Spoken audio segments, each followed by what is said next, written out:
এটা সিলেক্ট করার পর এরপর আপনার রুল নাম্বার অফ এক্সামিন, আপনার পরীক্ষার রুল নাম্বার এডমিট কার্ডের মধ্যে কিন্তু রয়েছে লেখাটা রুল নাম্বারটা, সেই রুল নাম্বারটা আপনি এখানে দিয়ে দিবেন।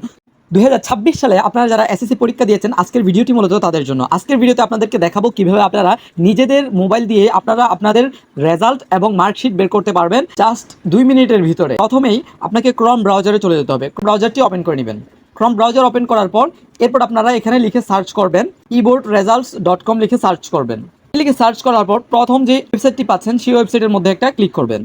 ওই ওয়েবসাইটে ক্লিক করার পর আপনাদের সামনে এরকম একটা ইন্টারফেস শো করবে।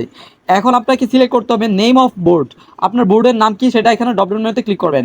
আপনি যদি মাদ্রাসা থেকে পড়াশোনা করে থাকেন, দাখিল মাদ্রাসা থেকে পড়াশোনা করেন, সেক্ষেত্রে আপনাকে মাদ্রাসা সিলেক্ট করতে হবে বোর্ড সিলেক্ট করার জায়গায়।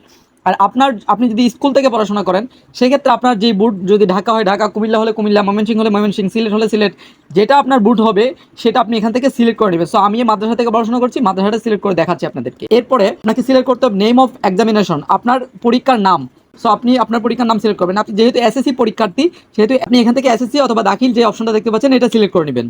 এটা সিলেক্ট করার পর এরপর আপনাকে সিলেক্ট করতে হবে ইয়ার অফ এক্সামিনেশন, আপনি যে পরীক্ষাটা দিয়েছেন কোন সালে পরীক্ষা দিয়েছেন, সো সালটা এখানে ড্রপডাউন মেনুতে ক্লিক করবেন। ক্লিক করার পর আপনি আপনার পরীক্ষার সালটা আপনি এখানে সিলেক্ট করে নেবেন। সো আমি সিলেক্ট করে নিলাম সাল সিলেক্ট করার পর এরপর টাইপ অফ রেজাল্ট, এখানে ড্রপডাউন মেনুতে একটা ক্লিক করবেন। ক্লিক করে আপনাকে অবশ্যই এখানে যদি আপনি নিজে আপনার ফোন দিয়ে বের করতে চান, সেক্ষেত্রে ইন্ডিভিজুয়াল ডিটেলস রেজাল্ট এই অপশনটা সিলেক্ট করবেন।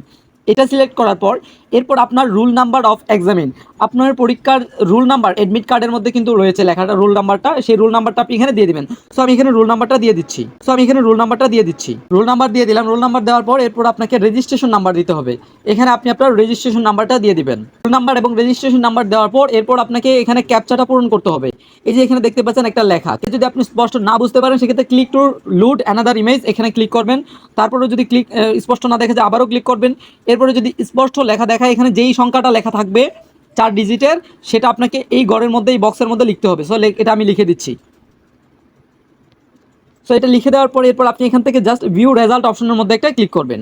সো দেখতে পাচ্ছেন এই ভিউ রেজাল্ট অপশনে ক্লিক করার সাথে সাথে কিন্তু রেজাল্ট এবং মার্কশিট দুইটাই কিন্তু চলে আসছে। কত পয়েন্ট পেয়েছেন, রেজাল্ট জিপিএ 4.63, এবং আপনি আপনার মার্কশিটটাও কিন্তু এখান থেকে দেখতে পারবেন।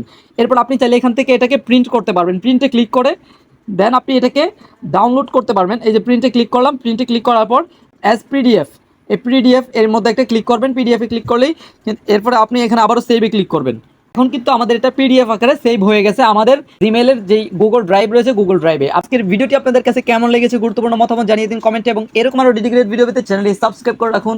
আজকের মতো আমি এখানে বিদায় দিচ্ছি। আসসালামু আলাইকুম।